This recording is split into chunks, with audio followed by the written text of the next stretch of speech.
Il y a une particularité à l'intérieur de la sociologie parce que d'abord c'est un travail qu'on pourrait dire de socio-anthropologie historique. Donc moi j'ai voulu adopter une perspective socio-historique. Ça c'est vraiment ce qui, je dirais, ce qui m'a guidée.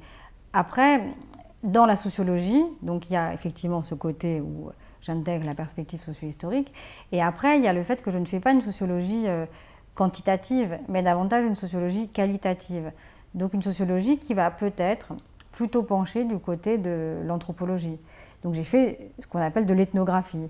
J'ai observé, y compris en faisant de l'observation participante. J'ai fait beaucoup d'entretiens, des entretiens qui ont été parfois très cadrés, donc c'est-à-dire je me suis retrouvée en situation d'entretien avec des individus qui étaient là pour répondre à la sociologue que je suis, et puis d'autres avec qui j'ai fait des entretiens beaucoup plus bricolés, beaucoup plus sauvages, on va dire, à la volée, dans un restaurant, dans un bar, dans un magasin.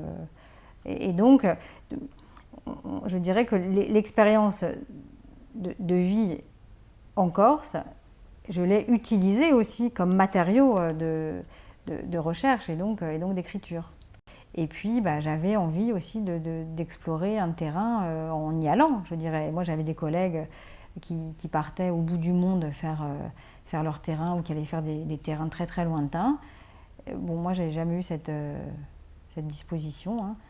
Donc, j'avais plutôt envie de faire l'anthropologie, l'ethnographie, la sociologie en bas de chez moi, quoi. Est-ce que le fait d'être étranger aux sociétés ou aux micro-sociétés qu'on étudie, c'est mieux? Est-ce que c'est plus heuristique que si on en est un des membres? Ça, c'est un débat extrêmement compliqué. Après, le boulot, c'est de trouver la juste distance. Alors après, on a tout un tas d'outils, hein, nous, les sociologues, anthropologues, pour justement essayer de se décentrer. Ou en tout cas, le job, c'est de dire au lecteur, de donner au lecteur à voir d'où on a regardé les choses. Et bon, moi, je suis un peu double, hein, par rapport à la Corse, parce que je suis un peu corse et un peu étrangère. Donc j'ai cette double appartenance, on dira, puisque mon père est corse et ma mère ne l'est pas. Donc du coup, quand j'ai commencé à travailler en Corse, je faisais en même temps mes études à Nanterre. Le sociologue, l'anthropologue, il est toujours lui-même producteur de données. Donc il va chercher des données sur le terrain, après il se regarde en train de les chercher, et puis après quand il écrit, il doit dire, évidemment, d'où et comment il a recueilli ces matériaux. Parce que c'est ce qui permet de produire un vrai discours scientifique, enfin vrai. En tout cas, c'est la condition de production d'un discours scientifique. Parler de ces questions-là, des questions d'exclusion, de racisme, mais pas que de racisme, aussi de nationalisme, d'économie, d'histoire, toutes les questions de relations interethniques, hein, sont des questions qu'il faut absolument aborder aujourd'hui. C'est nécessaire de les aborder, sous l'angle de la sociologie, de la littérature, de l'histoire, enfin, peu importe, il faut les aborder parce qu'on est quand même dans un moment qui, à mon sens, est plutôt critique de ce point de vue. On est dans une Europe avec une montée quand même des populismes, on est dans un monde où il y a de plus en plus de crispations identitaires, religieuses, etc. Donc je pense que c'est hyper important d'aborder ces questions-là. Tous les sociologues ne sont pas d'accord sur le fait que les sociologues puissent être des acteurs sociaux, c'est-à-dire être des acteurs qui prennent part au débat public. Moi, je pense que si on fait ce travail, c'est pour pouvoir... il faut qu'on puisse dire ce qu'on a vu et entendu.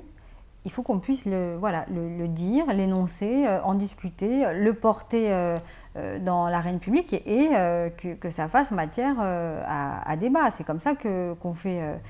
que les sociétés, à mon sens, avancent, mais pas qu'avec les sociologues, hein, les historiens, les anthropologues, les chimistes, enfin, les écrivains, enfin, voilà.